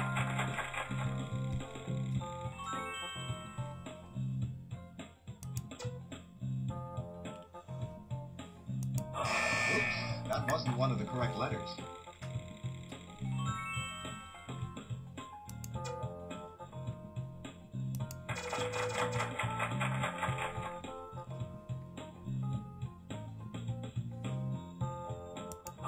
Nice try. Bad try, but nice try. Here's a chance to double your money with a lucky chance. If you decide to wager, you'll have 30 seconds to answer. Whoa, you're putting it all on the line. Good luck. That's it. Got it! Yes! Slot, I know what this is.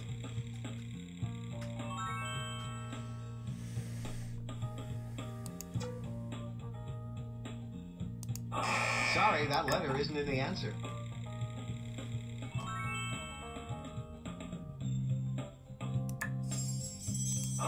Oops, that wasn't one of the correct letters.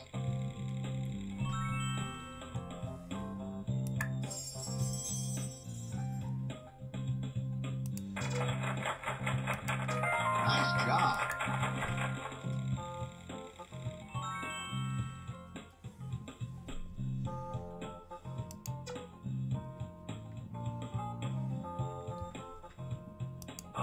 Nice try. Bad try, but nice try.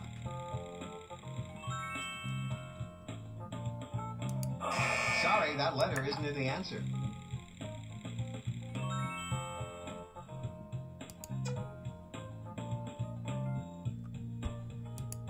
Oops, that wasn't one of the correct letters.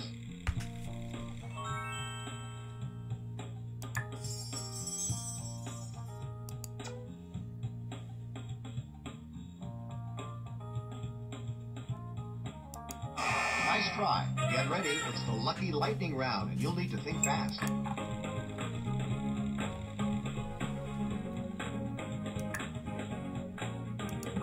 Sorry, that letter isn't in the answer. Oops, that wasn't one of the correct letters. Nice try. Bad try, but nice try. Sorry, that letter isn't in the answer. Oops, that wasn't one of the correct letters.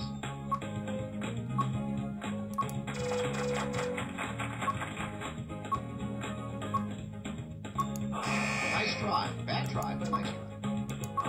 Sorry, that letter isn't in the answer. Oops, that wasn't one of the correct letters. Nice try. Bad try, but nice try. Sorry, that letter isn't in the answer. Way to go. That's correct.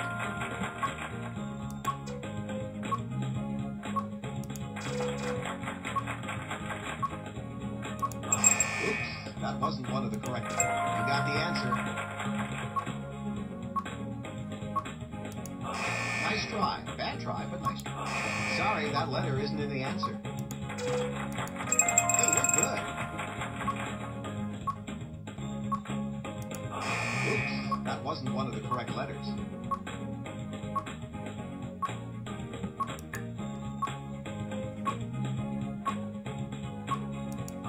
Nice try. Bad try, but nice try. Wow, good going. That's it.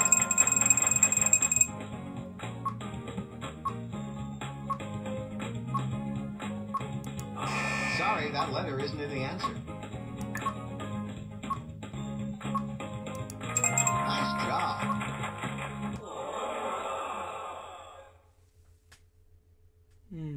Oh, too bad. You ran out of time. Try again. Welcome to today's Lucky Letters game.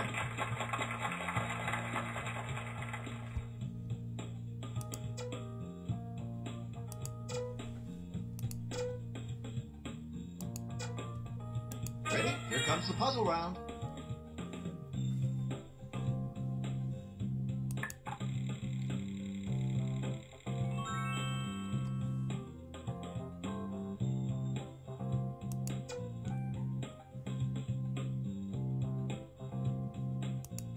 Way to go.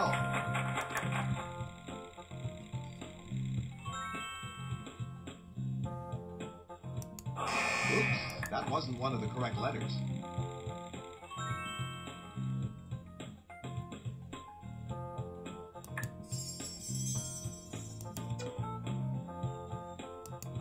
Nice try. Bad try, but nice try.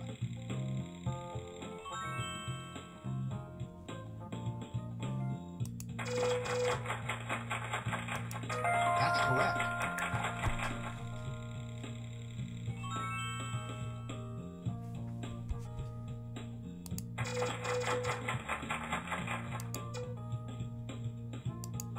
Sorry, that letter isn't in the answer.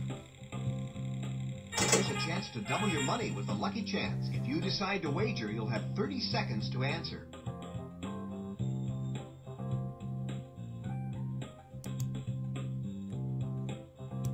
Being a little... Oops, that wasn't one of the correct letters.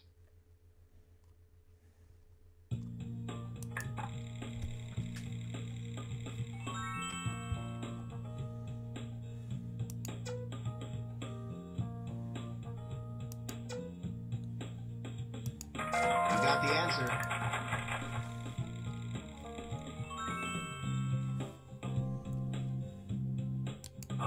Nice try. Bad try, but nice try.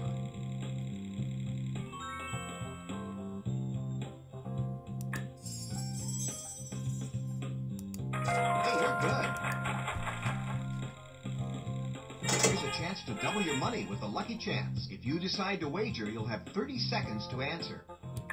Being a little caught. Sorry, that letter isn't in the answer.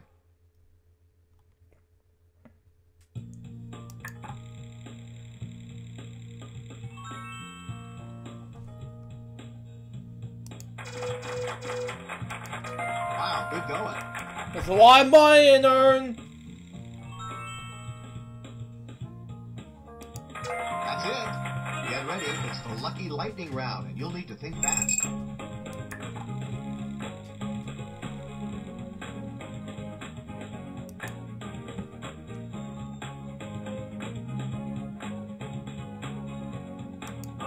Oops, that wasn't one of the correct letters. Nice job. Way to go. Nice try. Bad try, but nice try. That's correct.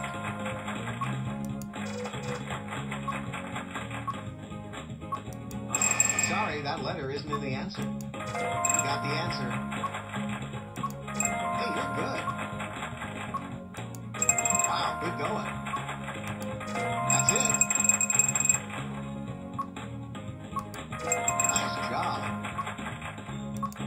Way to go. That's correct. Yes! Congratulations, you solved the puzzle. $84,689. Man, that was quick. Anyway, we got some notes here. And we'll wrap up the show with a huge bang. So let's do it now.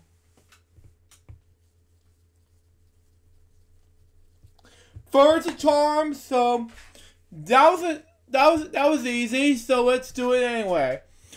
We did finish Elgin 2020 David in the 60s. So let's leave it like that. First, we got Weekend Celebration episode 48 and 49. Then we got episode on Leap Day. And then March the 1st, we got Weekend Celebration episode 50 and 51. And Elgin Reacts episode 420. I don't know about something we're going to do from March the 1st through the 7th. But we'll see what happens. But we'll be back March the 6th for a brand new episode of Fridays LukeJ62895 episode 283. On Nintendo Switch is celebrating its 3rd birthday. But until then, that will episode of today's episode of Fridays LukeJ62895 today, February 28th, 2020. Hope you enjoy it. Stay tuned for the next one, which is going to be, Nintendo Switch is going to be turning free. But until next time, this is LukeJ. Goodbye, peace out, baby. Get more, FWL episodes to you guys very soon. Till then, jump straight out. See ya.